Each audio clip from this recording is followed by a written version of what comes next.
Good morning, students. Today we will teach integration chapter 8.1 application of integration.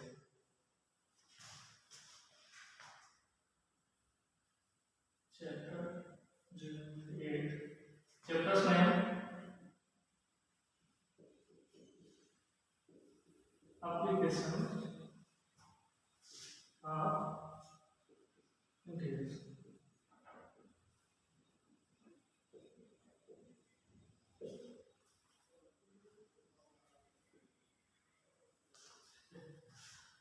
Application of integration में जो chapter हम discuss करने जा रहे हैं इसमें area find by the integration. यहाँ पे इंटीग्रेशन के साथ साथ किसी शेप एरिया निकालना है।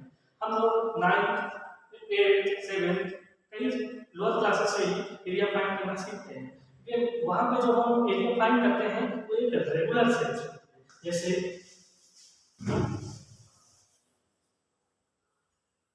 ये क्या है, इसी पर ये क्या है, रेक्टेंगल, ये क्या है, ट्रायंगल, ये क्या है, circle and other many types of shapes. इनके लिए एक फिक्स फार्मूला होता है, उस फार्मूला के साथ से हम इनकी एरिया फाइंड कर लेते हैं। लेकिन कई सारी इरेगुलर शेप भी होती हैं, ऐसी शेप होती है जिनको कोई एक शेप स्ट्रक्चर होता है जिसके लिए कोई फिक्स फार्मूला बना हो। ये फार्मूला ये जो इरेगुलर बॉडीज होती है जो कोई प्रॉपर शेप नहीं होती है, इनका एरिया फाइंड करने के लिए हम इसका इस्तेमाल करते हैं इंटीग्रेशन का। तो जैसे ये क्या है, क्वाड्रेंट, ये इसका क्या है, बाई एक्सिस, ये क्या है इसका, एक्स एक्सिस, और ये इसका क्या है, ओरिजिन 0, वाई एक्सिस है, ये प्लस एक्स एक्सिस है, ये है इसका ओरिजिन 0, 0। अब इस पे कोई ऐसी से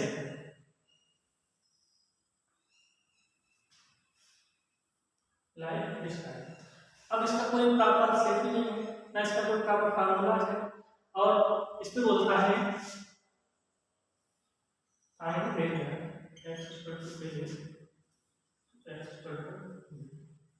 between the region x = b, दोनों के बीच में शेप है, इसका एरिया फाइंड करने के लिए बोलता है। इसके लिए कोई स्पेसिफिक फार्मूला है नहीं। देन अब हम क्या करते हैं, ऐसी एरिया को निकालने के लिए इंटीग्रेशन का इस्तेमाल करते हैं। ऐसी बहुत सारे पद्धति होती हैं। अभी आप लोअर क्लासेस में आप आगे जाएंगे तो आप पढ़ेंगे Simpson formula, 1/3 rule, Simpson formula, 3/8 rule, Weddle's rule, जो कि इरेगुलर बॉडीज की एरिया फाइंड करने के लिए, वॉल्यूम निकालने के लिए many types questions are given. तो यहाँ पर हम लोग आपको एरिया निकालना सीखेंगे बाय द इंटीग्रेशन। देखिए कैसे क्या करते हैं इसके लिए। ये जो है से यहाँ से यहाँ तक, इसका कोई नाम है, इसको कोई फिक्स वैल्यू देते हैं a b c और d। ये जो एरिया है इसका नाम है a b c d, इसका एरिया हम फाइंड करते हैं। सबसे पहले क्या करते हैं, हम इस पे एक स्ट्रिप ड्रा करते हैं जिसकी विड्थ क्या है, वैल्यू मिनिमम, इसकी विड्थ क्या है, मिनिमम dx, और इसकी लेंथ क्या है, y, स्मॉल y, जो भी काफी स्मॉल है, छोटी सी, इसलिए इसको y लेंगे। अब जो स्ट्रिप है इसकी विड्थ जो है बहुत ही कम है, इसलिए यहाँ पर ये कोई इफेक्ट नहीं करेगा, और ये जो स्ट्रिप है एज ए रेक्टेंगल का बात करेगी यहाँ पे। तो स्ट्रिप जो है इसकी शेप रेक्टेंगल है, और हम जानते हैं वी नो दैट रेक्टेंगल का एरिया क्या होता है, एरिया ऑफ रेक्टेंगल क्या हो जाएगा, लेंथ इनटू विड्थ। लेंथ क्या है यहाँ पे, y, विड्थ क्या है, dx। ये किसका एरिया आया, इस स्ट्रिप का। अब यहाँ पे बच्चों बहुत सारे स्टिक्स यहाँ से यहाँ तक में कई सारे स्टिक्स हैं। अब सबका हम अलग अलग निकालने से इसको ऐड करेंगे, समेशन करेंगे तो ये बड़ा ही लेंथी काम हो जाएगा। इसलिए हम क्या करते हैं, यहाँ पर एक स्टिक का एरिया निकाला और इसको इंटीग्रेट कर देते हैं कहाँ से कहाँ तक, जिसका हमको एरिया चाहिए x = a to x = b। इस प्रकार से हमें इस तरह से हमें क्या मिलेगा, एरिया इस वाले। तो क्या करेंगे, integrate a b by dx, और y जो है a इस फंक्शन का वैल्यू है y = f(x), जो सेव ली हुई है इसका समीकरण लिखा हुआ है, इसका इक्वेशन लिखा हुआ है a का y = dx। ये क्या है, limit a to b y dx = area से a b c d। ये जो से दी हुई है a b c d, इसका क्या है, एरिया। इसी फार्मूले के साथ से हम इस पे बेस्ड क्वेश्चन करेंगे। देखिए ये हमारा फार्मूला है। एप्लीकेशन ऑफ इंटीग्रेशन में जब हम एरिया फाइंड करते हैं तो यहाँ पे 2 टाइप्स क्वेश्चन आते हैं। फर्स्ट टाइप क्वेश्चन है area under the simple curve और area between the curve and line. देखिए 2 टाइप्स क्वेश्चन होते हैं। फर्स्ट क्वेश्चन होते हैं area under the simple curve,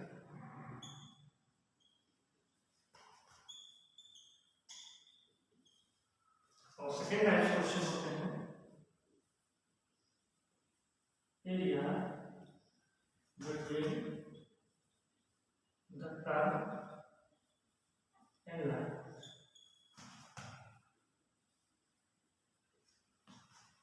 first ये इसका फार्मूला है और इसी में कुछ क्वेश्चन करेंगे एरिया अंडर द सिंपल। ठीक है, नो डाउट। देखते हैं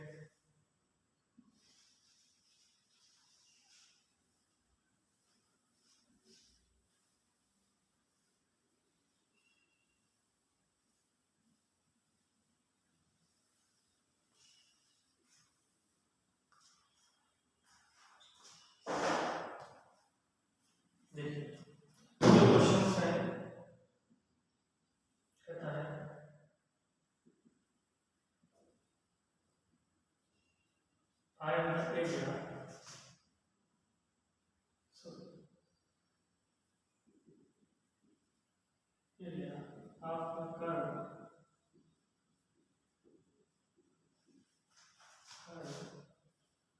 y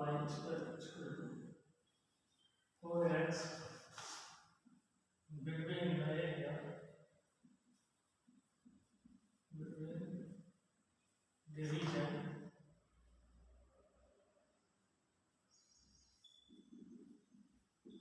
x = k to x =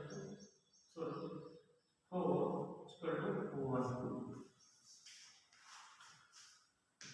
ये कोई क्वेश्चन है, कहता है फाइंड द एरिया अगर y = 4x between the region x = 4 to x = 1। देखिए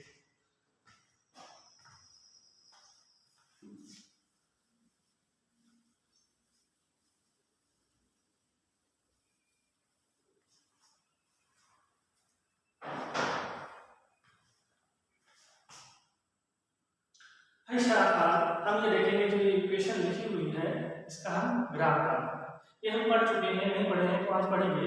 ये जो इक्वेशन लिखी हुई है ये इक्वेशन पैराबोला है। पैराबोला ऐसा ये इसमें लिखा है y = 4x। यहाँ पे अगर 4 के साथ में x लिखा हुआ है और सिंगल पावर में है तो यहाँ पे जो पैराबोला बनेगा वो x एक्सिस के करस्पॉन्डिंग बनाएगा। ये क्या है, x एक्सिस, और ये क्या है, y एक्सिस। और इसमें हम ये वाला ग्राफ ला करेंगे कैसे, ये ऐसे ये है y square equal to 4x, ये जो भी है इस तरह से आता है। इसी में एक ऐसा होता है y x square equal to 4y, यहाँ पे ये कहाँ हो जाएगा, ये बाई एक्सेस हो जाएगा, तो ये इस टाइप से प्लॉट किया जाएगा। ये क्या है वाई एक्सिस, ये क्या है एक्स एक्सिस, और ये क्या है ओरिजिन। अदर टाइप्स ये क्या है y square equal to minus 4x, ये ऐसे आएगा एक्स एक्सिस में और एक अपोजिशन ऐसे जाएगा। ये क्या है क्वाड्रेंट में माइनस एक्स एक्सिस, ये एक्स एक्सिस, ये वाई एक्सिस, ये माइनस वाई एक्सिस, ये इसका ओरिजिन 0,0 और ये कर्व क्या है y square equal to minus 4, ये फोर्थ टाइप होता है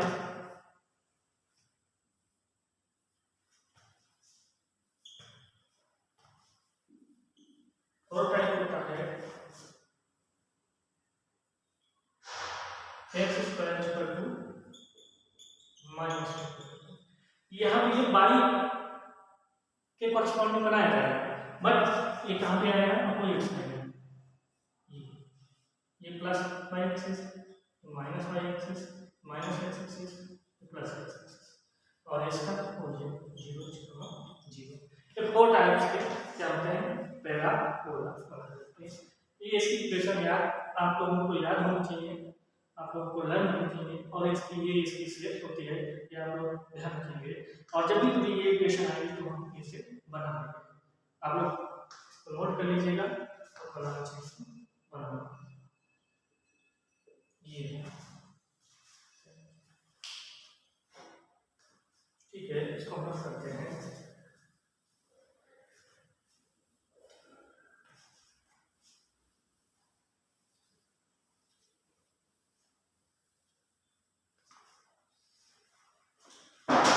इस तरह हो सकते हैं, ये इसका ओरिजिन है, इसका पॉइंट है 0,0 और ये मेरा है region x equal to 1, x equal to 1 पे यहाँ पे होगा तो x equal to 1 to x equal to 4, ये यहाँ पे होगा x इक्वल टू 4। ठीक है, हमें इसमें क्या निकालना है a। ओके, देन अब हम क्या करते हैं, ये जो देखिए जो भी कर्व लिखा हुआ है y square equal to 4ax, एक सिमेट्रिक कर्व। सिमेट्रिक कर्व वो होता है जो जितना x एक्सिस के ऊपर हाफ में बनेगा उतना ही लोअर हाफ में बनेगा, ये सिमेट्रिक होता है।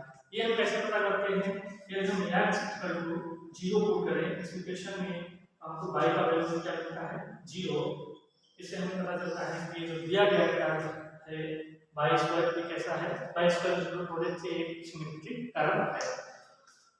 ये सिमेट्रिक कर्व है तो हम इसका ये वाला ये और 2 से मल्टीप्लाई करते हैं तो एरिया क्या हो जाएगा टोटल एरिया। देखिए ये स्ट्रिप ड्रा की और इसकी लेंथ क्या है स्मॉल y और इसका विड्थ क्या है स्मॉल px। ये क्या बन रहा है, ये जो स्ट्रिप है ये क्या बना रहा है, एक रेक्टेंगल क्रिएट कर रहा है, और विड्थ हम जानते हैं कि रेक्टेंगल का एरिया क्या होता है लेंथ इनटू विड्थ। क्या होता है लेंथ क्या है स्मॉल y, विड्थ क्या है dx। ओके, अब हमें क्या करना है, हमको यहां से यहां कई सारी strip,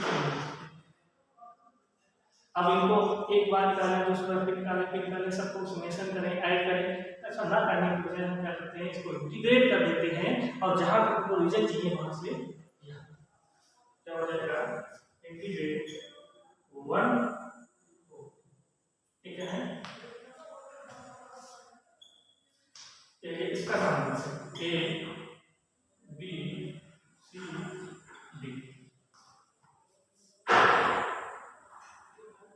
a b c d क्या हो जाएगा ये a area A B C और इसको ले लेते हैं यहाँ पे ई और इसको हमको कितना चाहिए एरिया ई एरिया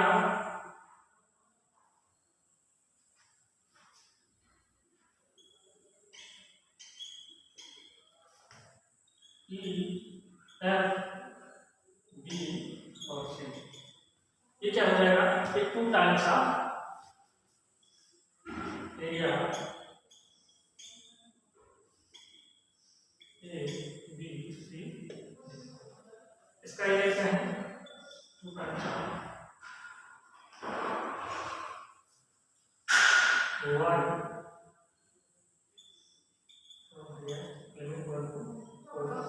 एरिया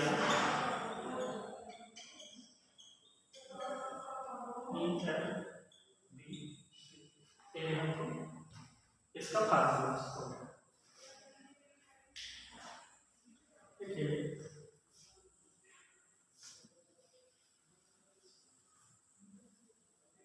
अब इस क्वेश्चन में क्या करते हैं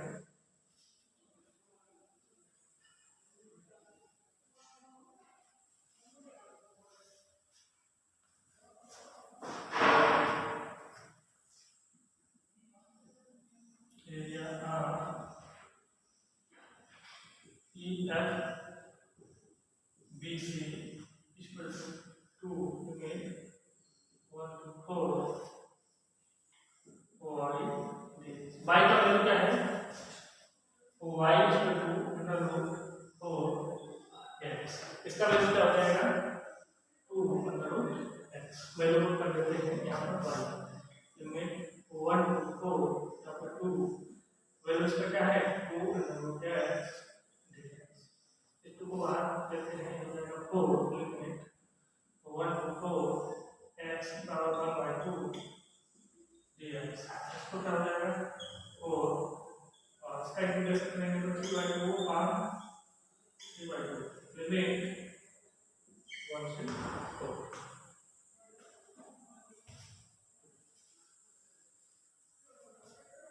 ये वाला वैल्यू पलट जाएगा हो जाएगा 8 by 3 limit ax 3 by 2 limit 1 to 4 अब हम लिमिट अप्लाई करेंगे हम लिखने की इंटीग्रेशन में लिमिट अप्लाई करना सीख चुके हैं यह होगा upper limit minus lower limit हो जाएगा 8 by 3 4 3 by 2 minus 1 हो जाएगा 8 by 3 इसका वैल्यू क्या होना है 8 माइनस इसका वैल्यू क्या होना है 1 इसका एरिया क्या आएगा 57.3 स्क्वायर ये आपका आंसर फर्स्ट क्वेश्चन था और हमने इसका फार्मूला निकालना सीखा फार्मूलेशन में क्वेश्चन एक निकालना सीखा और इसी टाइप से अगर क्वेश्चन करेंगे इसी तरह से अगर कोई हमें बाई एक्सेस करेगा तो उसको एक्स के रिस्पेक्ट में लिमिट अप्लाई करेंगे वाई के रिस्पेक्ट में इसी तरह से माइनस करेगा तो इधर के लिए होगा और कोई लाइन ड्रा करके देगा between the curve and lines तो क्वेश्चन आना ठीक है। डाउट